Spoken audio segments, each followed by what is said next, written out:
On this vote, the ayes are 218, the nays are 211, with one answering present. The resolution is adopted. I've sat there and heard the representative actually spew anti-American rhetoric as well. I've been in that committee room where the representative equates Israel and the United States to Hamas and the Taliban. Ladies and gentlemen, hallelujah. Because for once finally accountability showed up in the people's house. You just watched Congresswoman Nicole Maliotakis do what far too many in Washington are afraid to do: take the gloves off and tell the truth. Welcome back to the channel, because today we're breaking down one of the most satisfying moments Congress has delivered in years. This wasn't just a disagreement. This was a line being drawn. For too long the far left has injected anti-American, anti-freedom rhetoric straight into our institutions, and they've gotten away with it. That rot starts at the top with Bernie Sanders and trickles down to his ideological protégés like Ilhan Omar. Year after year they've tried to convince us that hating America somehow makes you enlightened, that tearing down the country is the same thing as loving it. Well, not today.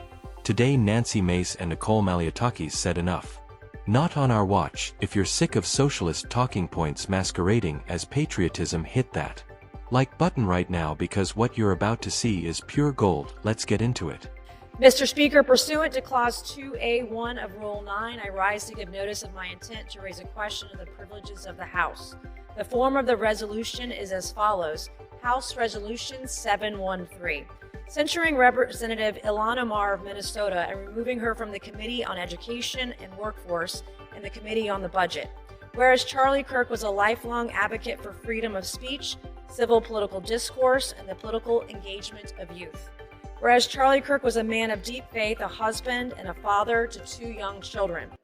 Whereas on September 10, 2025, Charlie Kirk was assassinated on the campus of Utah Valley University while exercising his First Amendment right to freedom of speech. Whereas on September 11, 2025, one day after the assassination of Charlie Kirk, Representative Ilhan Omar gave an interview on Zateo's Town Hall with Mehdi Hassan, in which she smeared Charlie Kirk and implied he was to blame for his own murder. Whereas on September 12, 2025, 2 days after the assassination of Charlie Kirk, Representative Ilhan Omar reposted a video on X, formerly known as Twitter, which disparaged the character of Charlie Kirk and those mourning his death. Whereas the video Representative Ilhan Omar reposted on X states Charlie Kirk is dead, and before the body got cold, the far right propped his corpse up as a cudgel for their holy war. Whereas the video Representative Ilhan Omar reposted on X further states, don't be fooled. These people don't give a single shit about Charlie Kirk. They are just using his death to further their Christo-fascist agenda. Whereas the video Representative Ilhan Omar reposted on X further states Charlie Kirk was a reprehensible human being. He enacted his political agenda by preying on weak-minded people. He took complex socioeconomic issues and simplified them by pointing fingers at outgroups, demonizing those groups, and sicking his massive following on them. Whereas the video Representative Ilhan Omar reposted on X further states Charlie Kirk was a stochastic terrorist, an adamant transphobe. He denied the genocide happening in Palestine. He believed the subjugation of women, and in his last dying words, he was spewing racist dog whistles. Whereas the video Representative Ilhan Omar reposted on X further states Charlie Kirk was Dr. Frankenstein, and his monster shot him through the neck. Whereas the video Representative Ilhan Omar reposted on X further blames Charlie Kirk for his own murder.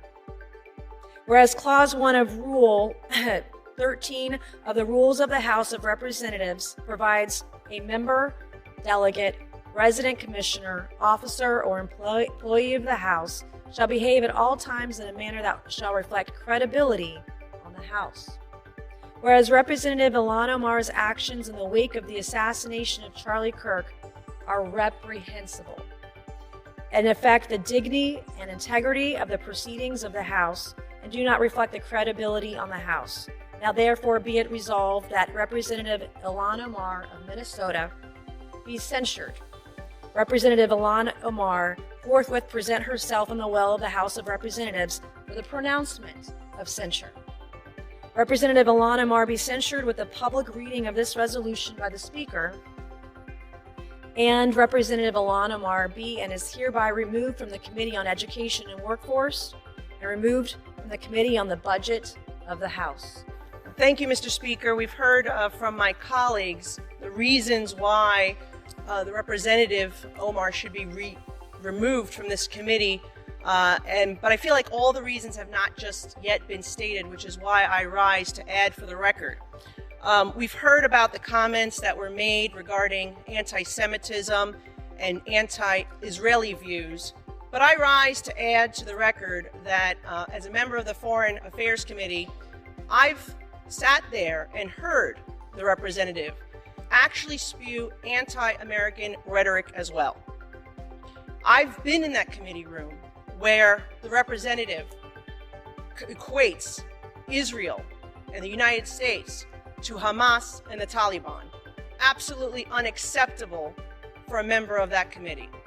I've also heard the representative equate that it is the United States' fault that there is turmoil in Venezuela. That is not because of the oppressive socialist and communism that has spread throughout Central and South America and Venezuela at the hands of the Maduro and Hugo Chavez regimes.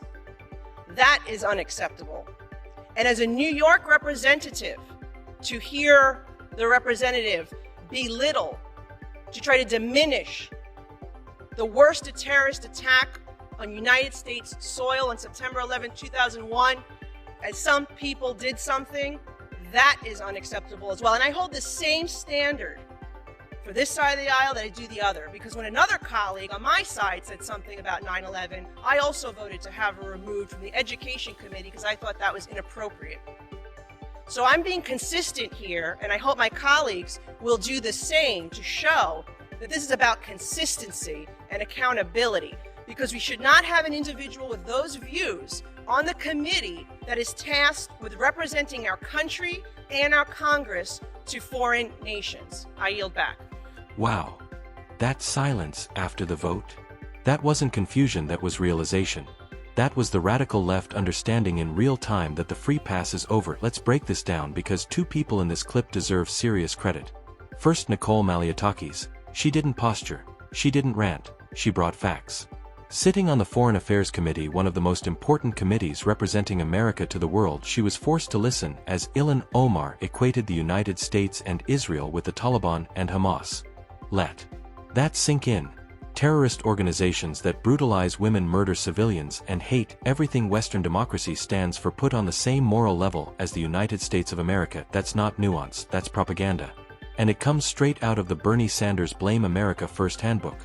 Remember, this is the same Bernie Sanders who honeymooned in the Soviet Union and praised communist regimes, so it shouldn't shock anyone that his ideological descendants are now blaming America for Venezuela's collapse. Malliotakis nailed it. Venezuela didn't fail because of America, it failed because of socialism, the exact ideology the squad wants to import here. And she said what needed to be said. You don't get to disrespect 9/11, you don't get to demonize this country, and then sit on a committee responsible for our national security. Then came the vote. Point 218 to 211. Removed. Done. Goodbye. That moment mattered not just politically but symbolically. Because Americans should never accept terror apologists helping shape foreign policy. And then Nancy Mace stepped in. This is where it gets serious. Her resolution to censure wasn't performative, it was necessary. Listen to the accusations calling political opponents stochastic terrorists, exploiting a man's death for politics, labeling people Christo-fascists. This is the modern left's playbook. They preach empathy, tolerance, and kindness until you disagree with them. Then it's character assassination. Then it's dehumanization. That's not activism, that's moral rot. When a sitting member of Congress reposts content mocking an American citizen in the aftermath of a tragedy, that's not compassion, it's cruelty. And that mindset didn't appear out of nowhere, it was normalized, encouraged, mainstreamed by leaders like Bernie Sanders, who taught a generation that conservatives aren't just wrong, they're evil. But today was different. Today adults showed up. Today people stood up for the dignity of this country. Ilhan Omar was stripped of committee power and exposed in the court of public opinion, and honestly it's long overdue. Now I want to hear from you. Did they go far enough, or should Congress take this even further? You already know where I stand. Subscribe for more breakdowns like this. We're pushing back one video at a time.